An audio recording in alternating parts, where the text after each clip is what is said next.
I'm Bernice Abu-Baidoo Lansah to our details now. And IMF Fund Chief Kristalina Georgieva says she told China's new top economic official Li Qiang that China must accelerate its work to reach debt restructuring agreements for countries like Ghana, Zambia and Ethiopia. Some major countries have faulted China for causing delays in setting up restructuring agreements for heavily indebted countries that have asked for help under the common framework set up by the group of 20 major economies.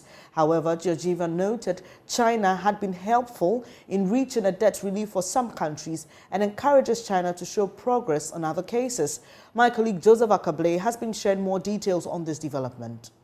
She held a meeting on Thursday, and she's quoted as saying that the truth is, and I was very straightforward on that it takes far too long for that debt resolution.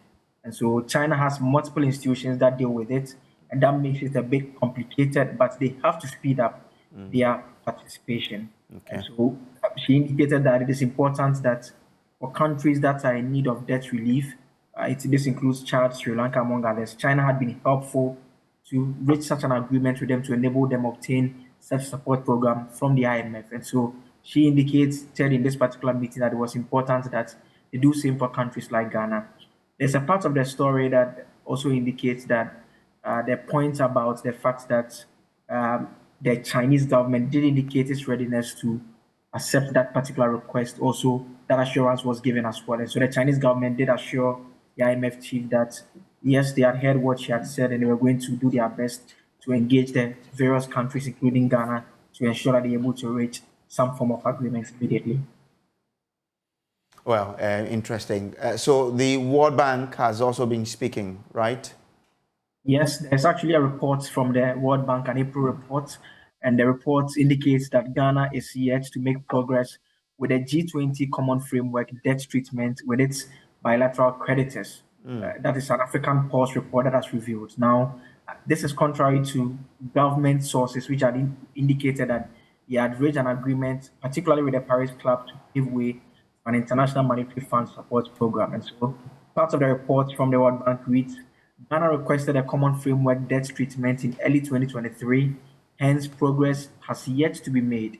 In conjunction with the common framework engagement, Ghana conducted a voluntary domestic debt exchange program. Other countries engaged with private creditors and bilateral donors engaged in external restructuring efforts. Yet these efforts cannot replace a comprehensive, well-coordinated solution for countries in debt distress. And so they go on to warn that there are still high debt issues and that Ghana's debt situation could worsen if care is not taken. The report ends with some policy recommendations for African countries, including Ghana. They are asking that restore macroeconomic stability, which is essential for growth, and raising interest rates to avoid policy conflicts that reduce the effectiveness of monetary transmission.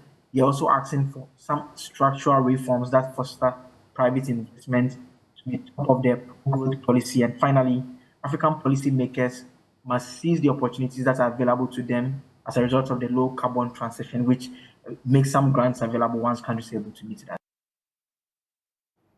My colleague Joseph Akablé speaking there to Samuel Kojo-Brace earlier on News Desk. To some other stories now, focusing on the electricity company of Ghana's revenue mobilization exercise.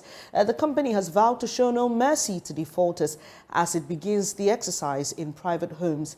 The home of the district chief executive of Amansia South, Clement Opoku, was disconnected over alleged power theft.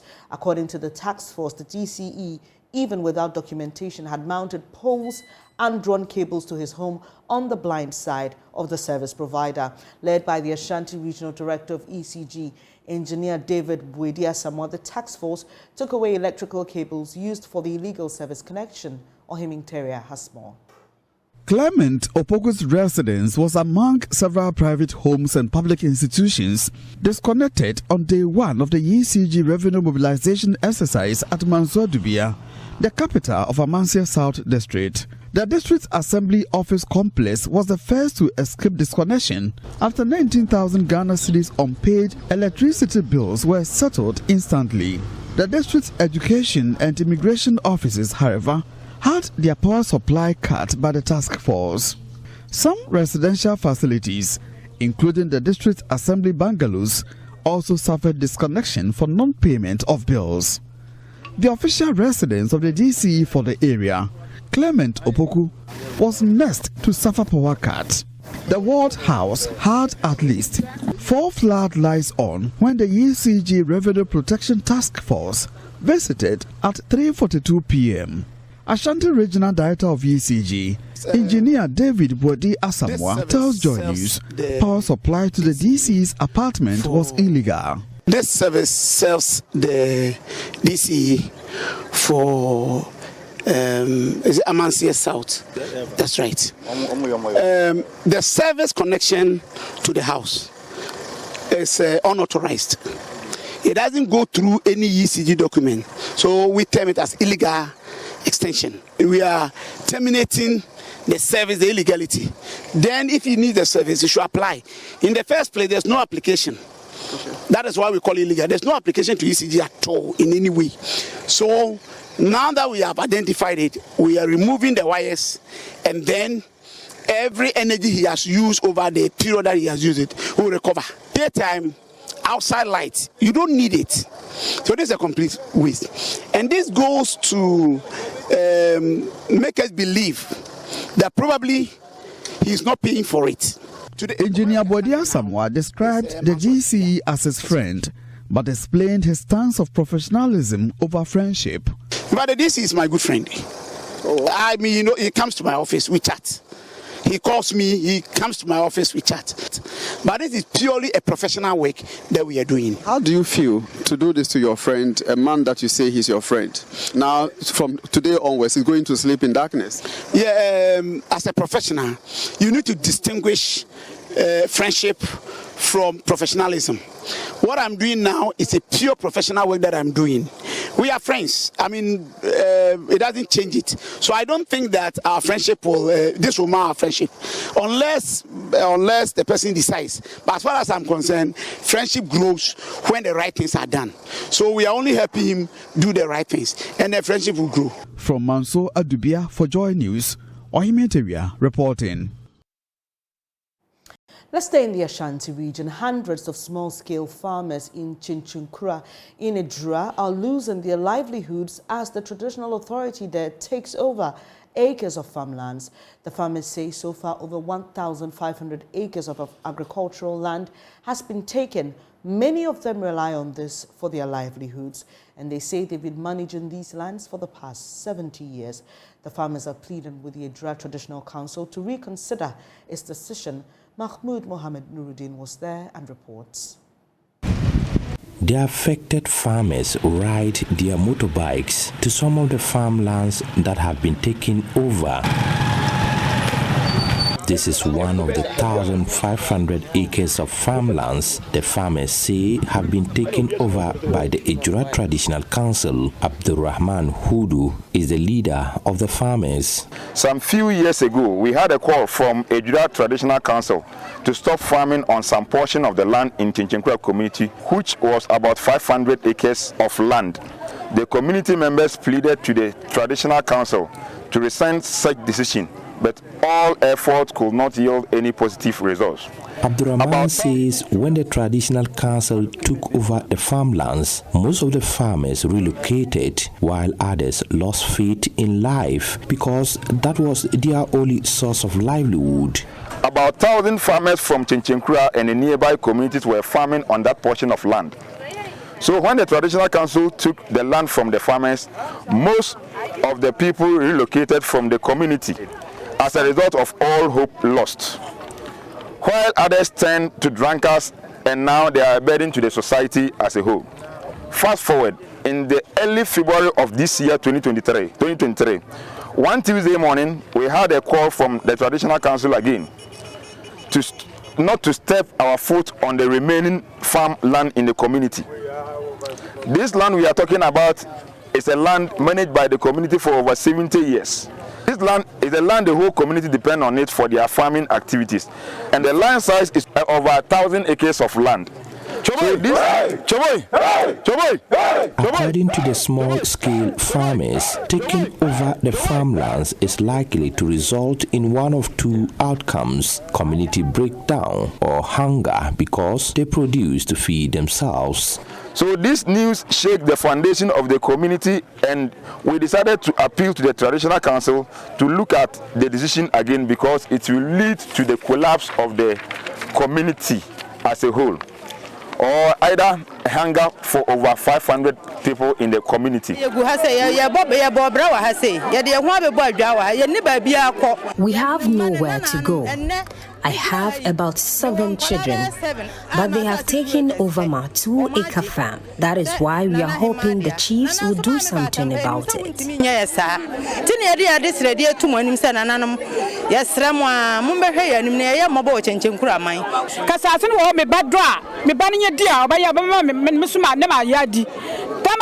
My son would farm and provide food for me if the land was available. When I first came, the residents were able to cultivate and share some of their farm produce with me. But now that they've taken over the land, where can I get farm produce?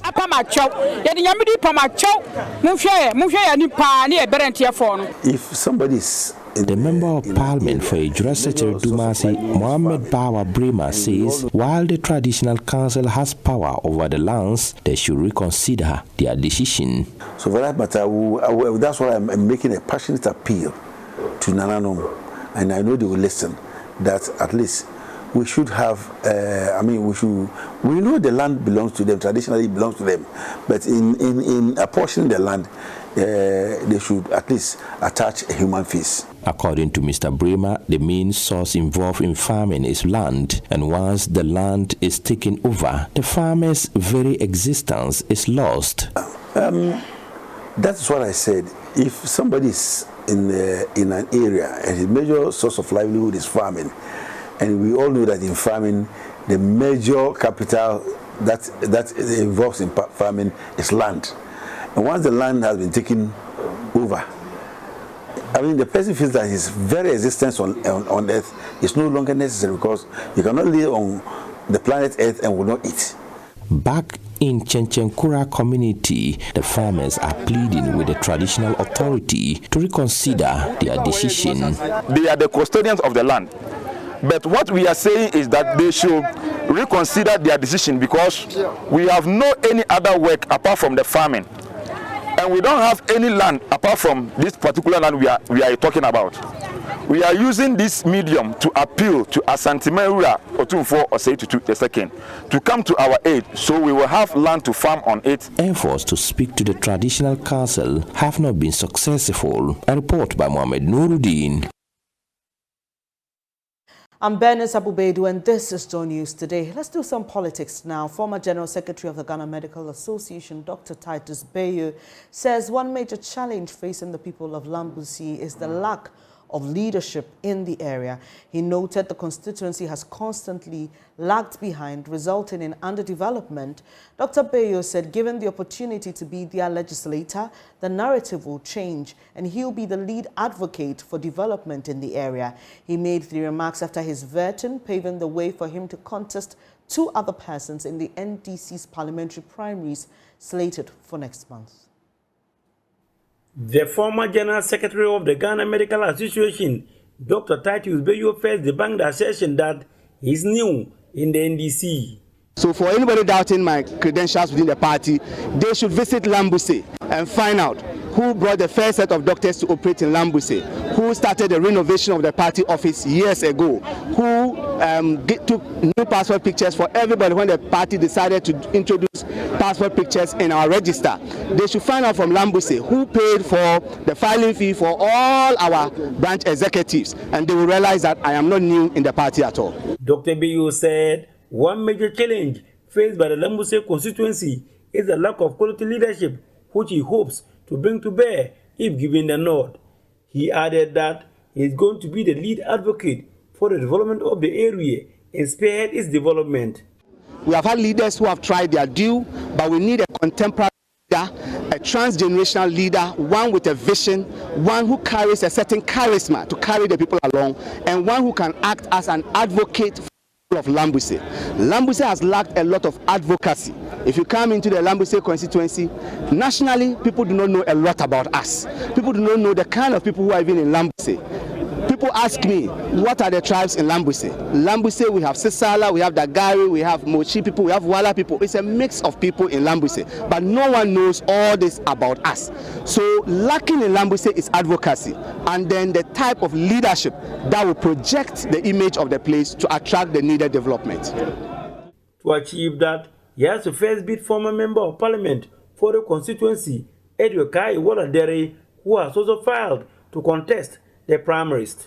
There's nobody in Lambuse constituency who cannot, or who probably will say, Eddie, for this AD have not done anything. We have 77 polling stations and communities. I can bet you, go to every community, you will see a project there. For the 8 years, I have drilled and installed existing boreholes, 132. Edward Derry is largely blamed for the party ceding the parliamentary seat to the MPP, a blame he has strenuously denied. If you talk about human relations, I will not disagree with you. It depends on how you look at me, or probably how you want to associate with me. And you know, for MPs or public servants, you know, there are very petty issues people can take against you. I have learned a lesson, and I'm going to do it better. I'm more united with my people than before. All those who campaign against me, today we are working together, and I can assure you, I'll do it better. The third person in the parliamentary primary, and whose picture will appear number 2 on the ballot paper, is research scientist Dr. Emmanuel Kambampanyang. I say, look, our seat has gone back. It has gone to NPP. My priority will be for us to get the seat back. That's number one. Irrespective of who wins the primaries, what I mean, Dr. Bio or Honorable Edward, my priority will be for us to unite and get the seat back from NPP. Reporting for Joy News, Rafiq Salam. Wow.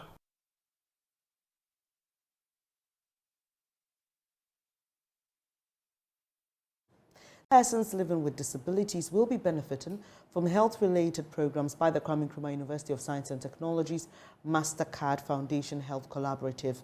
According to the pillar lead for health ecosystems under the Health Collaborative, Dr. Joseph Owusu, these programs are designed to equip them to increase their job prospects in the health sector. There's more in the following report. The KNUST MasterCard Health Collaborative organized stakeholder engagement for persons with disabilities. This stakeholder engagement aimed at assisting persons with disabilities to be able to access decent, dignified and fulfilling jobs in the health sector through acquisition of knowledge and skills. The programs include health communication agents, medicine counter assistants, health information management, medical laboratory sciences and phlebotomy. Dr. Owusu indicated that once they go through these programs and acquire the requisite skills and knowledge, there's a possibility for them to access employment in the health sector. It's come to MasterCard under the health ecosystem. We have earmarked an activity for persons with disability. And here we are just trying to equip these people with knowledge, experience, and skills so that they can be employable in the health sector. Basically, we have earmarked about 5 programs that they are going to be enrolled on. Such as these programs include medicine counter assistant, phlebotomy, health information management, and then lab technician. So these are the programs that we have earmarked for them. So once they go through this program, we are sure that once they get the requisite skills and knowledge, they will be able to access employment in the health sector. This program will start, if all things go on well, in the next 3 months, we will enroll our first cohorts into certain colleges we have identified, and they partner with KNUST. Some of the participants spoke with Joy News. Well, this MasterCard program is a very good initiative on behalf of PWDs across the country, because for people with disability to gain education and hold various degrees without education, MasterCard has done a whole lot for giving such a scholarship to PWDs to acquire or climb the ladder to acquire other opportunities for them to hold in future. Because one cannot live alone. Because once you have gained the education, acquired the skill or the backup from MasterCard, it's a right step in the direction that you are climbing the ladder, you have gotten another opportunity to enhance.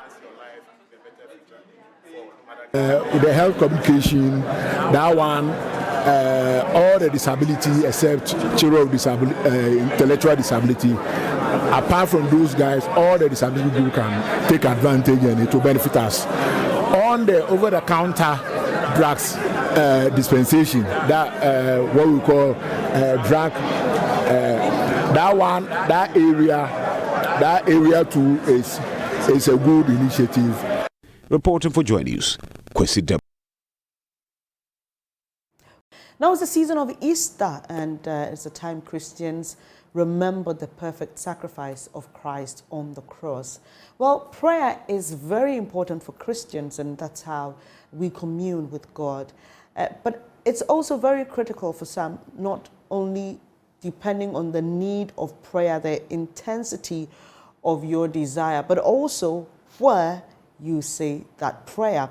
And it was demonstrated by Jesus Christ when he spent the eve of his crucifixion day with his disciples at Gethsemane to engage God on the task ahead. Well, as Christians mark Easter, my colleague Emefa Atiamo Eli walks us through some of these critical prayer sites, including the Western Wall and the Pool of Bethesda, where the lame man received his healing after sitting by it for some 30 decades. There's details in this story as part of a series from the Holy Land. In present-day Israel, Gethsemane is located within a valley between the Mount of Olives, where Jesus ascended into heaven, and the wall demarcating the old Jerusalem from the new. Gethsemane was the last place Jesus spent the night praying to God, saying, quote, "My Father, if it is possible, let this cup pass from me, yet not as I will, but as you will," unquote. It's also the place the soldiers, with the support of Judas Iscariot, found and arrested him for crucifixion. It's currently a relatively small garden of about 13,000 square feet. It sits right at the foot of the Mount of Olives. Gethsemane hosts a couple of the oldest olive trees believed to have been planted from the original ones found here at the time Jesus and his disciples visited the garden to pray. It's among the highly patronized tourist sites in Jerusalem.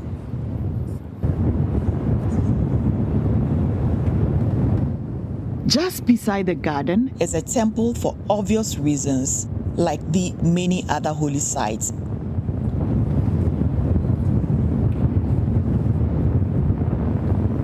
Across the road in front of it is the way leading tourists into the old Jerusalem. Here, tourists and pilgrims are trooping to have a look at the remnants of the Pool of Bethesda.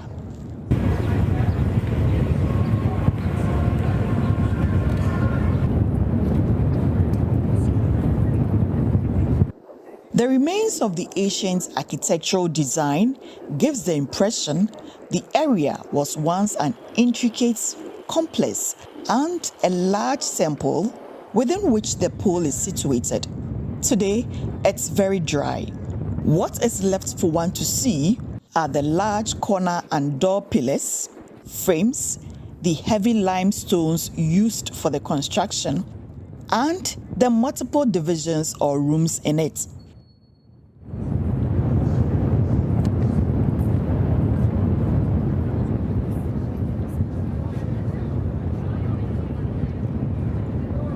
The Western Wall, also known as the Wailing Wall, is considered the most holy site in Jerusalem.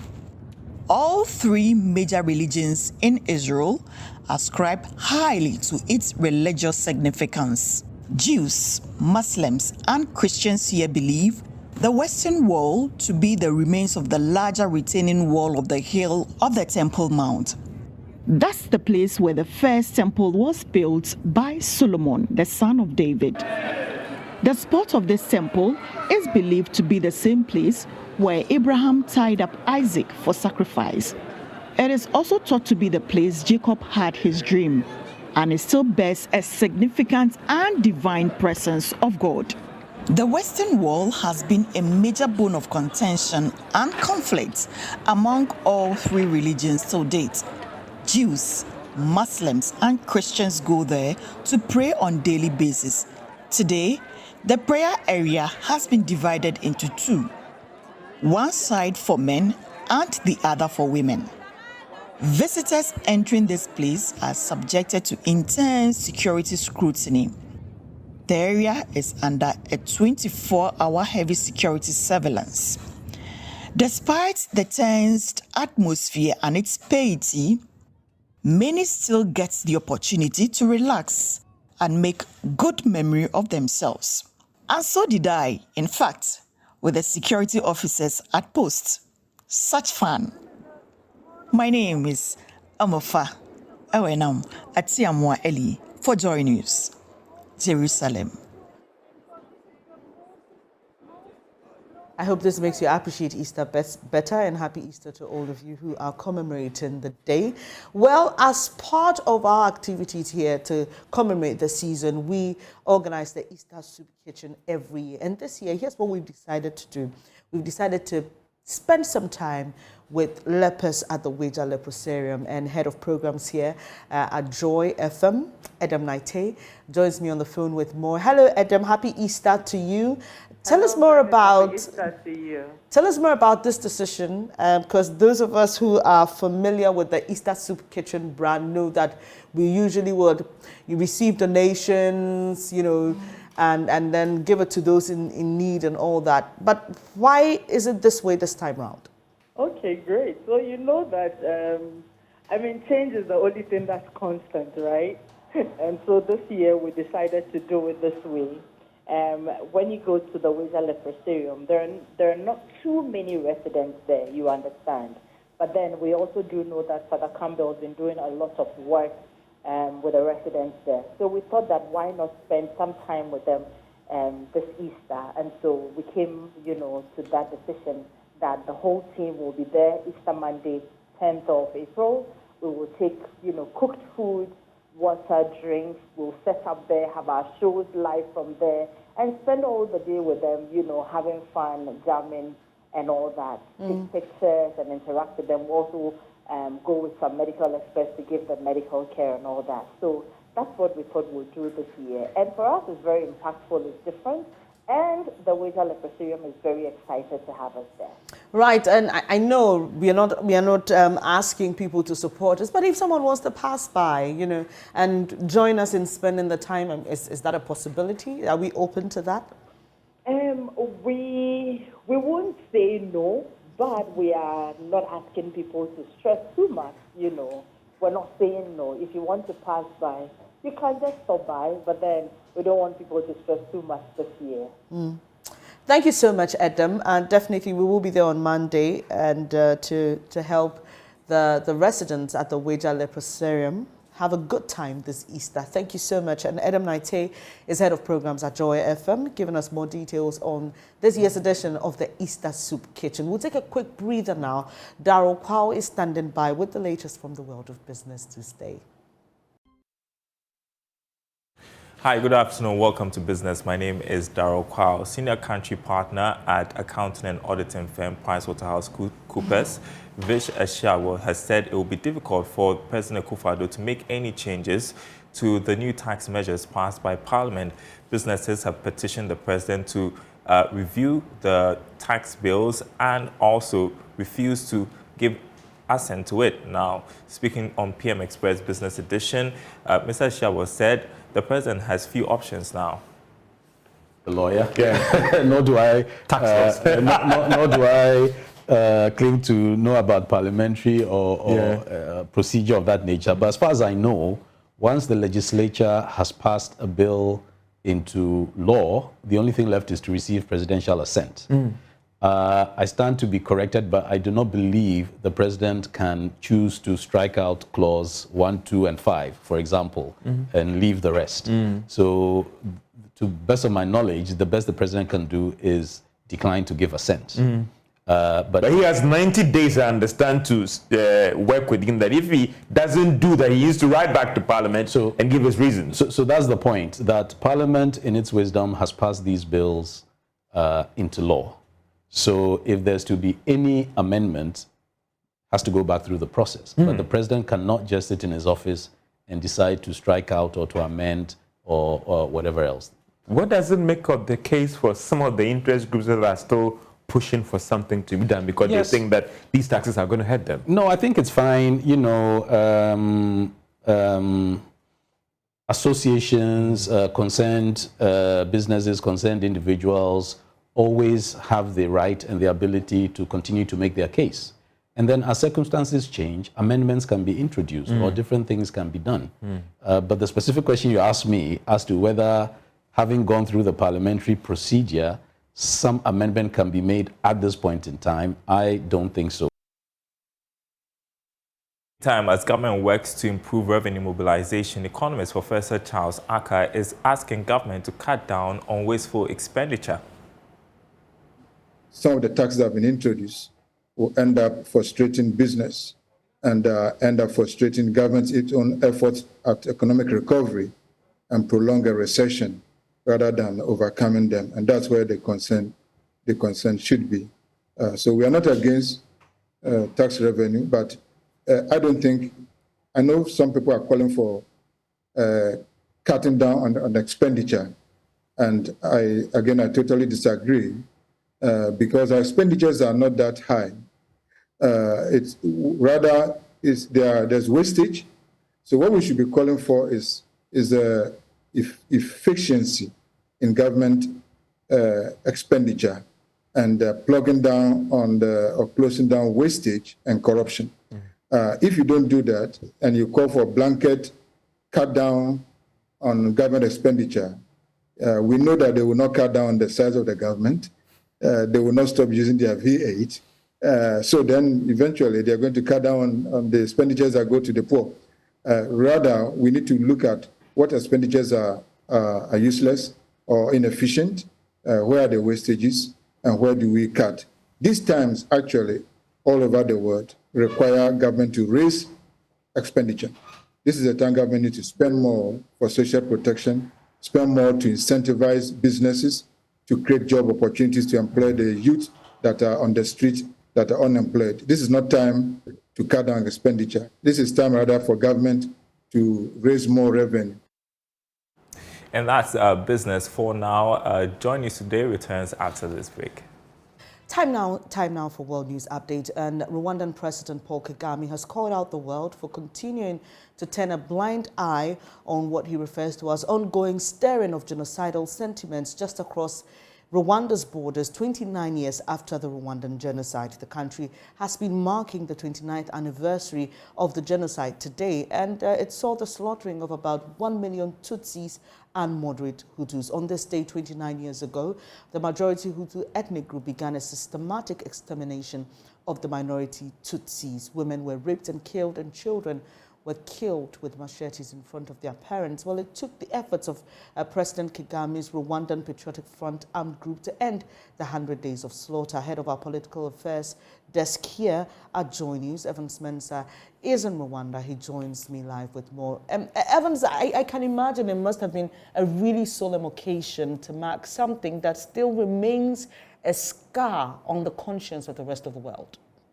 In fact, it is. I mean, and Paul Kagame didn't mince words at all, making the point that the Rwanda has tried and forgive, but one thing they will never do is forget.